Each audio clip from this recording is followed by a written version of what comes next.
વલસાડના સેગવા ગામે ઘરમાંથી ₹73,000નો 1.478 કિલોગ્રામ ગેરકાયદેસર ગાંજાનો જથ્થો સાથે એક ઇસમ ઝડપાયો।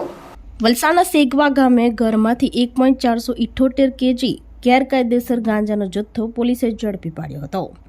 વલસાડ એસઓજીની ટીમને મળેલ બાતમીના આધારે વલસાડના સેગવા સડક ફળિયા ખાતે ઘરમાં રેડ કરી હતી, જ્યાં તપાસ કરતા ગેરકાયદેસર 1.478 કિલો ગાંજાનો જથ્થો, જેની કિંમત ₹73,900નો જથ્થો મળી આવ્યો હતો।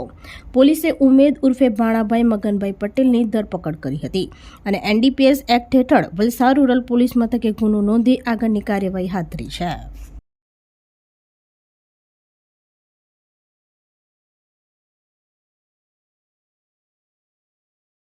આપણી સંકલ્પ ન્યૂઝ ચેનલને સબસ્ક્રાઇબ અને લાઇક કરો, બેલ આઇકન દબાવો, જેથી આવનાર ન્યૂઝ અપડેટ્સની નોટિફિકેશન આપના મોબાઈલ પર સૌથી પહેલા પહોંચે।